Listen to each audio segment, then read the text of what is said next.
नमस्कार दोस्तों, मैं हूं विपाशा पाल और आप देख रहे हैं news reporter live. Draupadi Murmu का अपना व्यक्तित्व देश, समाज और समाज सेवा के प्रति समर्पण के साथ साथ और प्रखर हुआ है। 21वीं सदी के नए भारत का नेतृत्व करने के लिए सर समाज की ओर से महामहिम द्रौपदी मुर्मू को बधाई। भारत की आजादी के 75 बरस बाद एक आदिवासी महिला का भारत का प्रथम नागरिक बनना निश्चित ही ऐतिहासिक अवसर है। वह इसलिए कि द्रौपदी मुर्मू उस समाज की गौरवान्वित प्रतिनिधि हैं जिन्हें समानता के अवसर के संवैधानिक संहिता के अनुरूप अनुसूचित जनजाति का दर्जा दिया गया। उनका राष्ट्रपति बनना विशेष रूप से देश के करोड़ों आदिवासियों और वंचित समाज के लिए उम्मीदों का नया सवेरा है।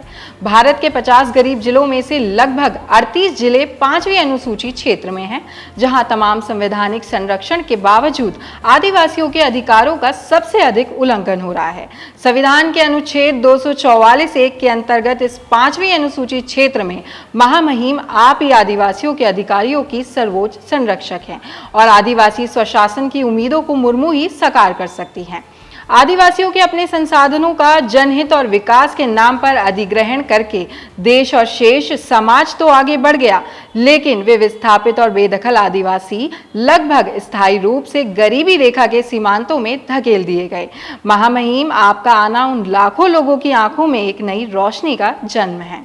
आदिवासी समाज के लिए जल, जंगल और जमीन का अधिकार कितना महत्वपूर्ण है, यह कदाचित राष्ट्रपति मुर्मू से बेहतर कोई दूसरा नहीं समझ सकता।